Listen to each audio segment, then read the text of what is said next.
Hello, xin chào các bạn đã quay trở lại với review 5 phút. Ở cuối tập 16, sau khi sắp xếp ổn thỏa cho mọi người, Tần Vũ cùng huynh đệ đã liền cùng nhau lên đường đi tới Nguyệt Nha Loan, nơi Thanh Đế sẽ độ kiếp. Thời gian trôi qua, suốt cuộc, Tần Vũ cũng đến được nơi mình cần. Một lần nữa, ốc đảo Nguyệt Nha Loan lại hiện lên trước mắt Tần Vũ.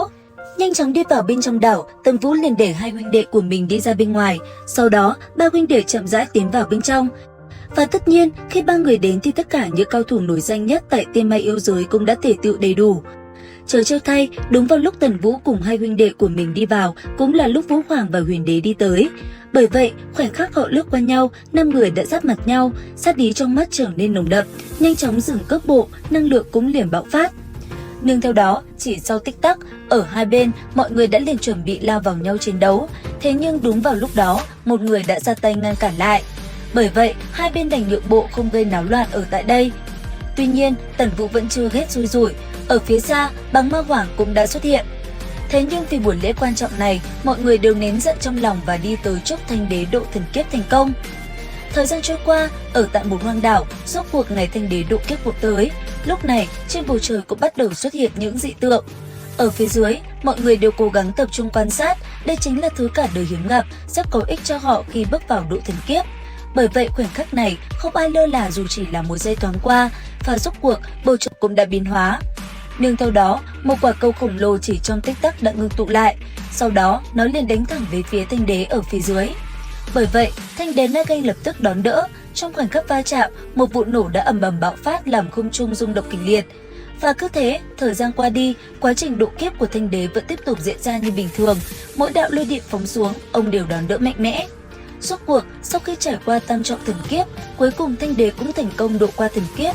Bởi vậy, ông cũng liền nói mọi người tới yến tiệc. Thế nhưng ngay khi Thanh Đế độ kiếp thành công, Băng Ma Hoàng cùng Vũ Hoàng và Huyền Đế đã liền đồng ý cùng nhau liên thủ. Bởi vậy, khi độ kiếp vừa kết thúc, ba người họ đã liền lao về phía ba huynh đệ Tần Vũ tấn công. Tuy nhiên, ở đó có rất nhiều cao thủ vây quanh. Chính vì thế, ý đồ của bọn họ đã ngay lập tức bị cản lại. Cuối cùng tất cả đều trở về Nguyệt Nha Loan để dự yến tiệc. Và rất nhanh sau khi tới đây, mọi người đã liền cùng nhau họp lại để bàn bạc về chuyện này. Trên mặt mọi người, ai cũng đều rất nghiêm trọng.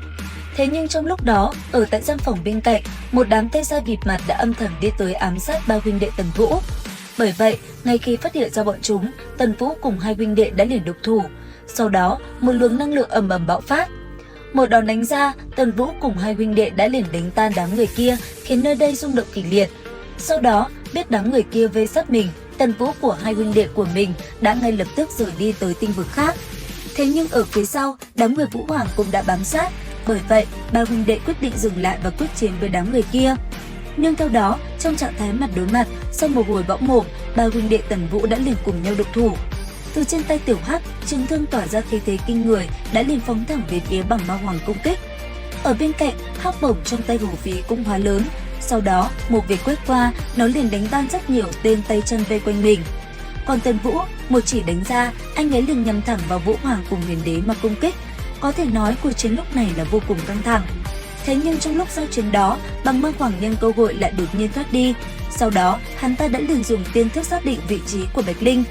Bởi vậy, ngay khi phát hiện ra ba người Bạch Linh đang phi hành trên không trung, Băng Ma Hoàng đã liền lao tới. Lúc này, hắn ta nở một nụ cười gian ác, trong tay công kích cũng ngay lập tức bạo phát năng lượng, sau đó đánh thẳng về phía Bạch Linh và con mình.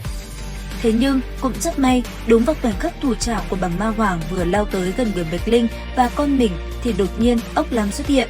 Sau đó, ông liền ngăn cản lại Băng Ma Hoàng và một kích chém bay tên kia ra xa. Thấy vậy, Băng Ma Hoàng khiếp sợ. Thế nhưng hắn ta vẫn không tin mình thua kẻ lạ mặt này. Bởi vậy, hắn ta đã lần thứ hai lao tới công kích ốc lam. Và liệu rằng tiếp theo Băng Ma Hoàng có thực hiện được ý đồ của mình không? Theo dõi kênh để biết thêm chi tiết nha. Đến đây thì hết tập 17/5 tinh thần biến. Xin chào và hẹn gặp lại các bạn ở những video tiếp theo.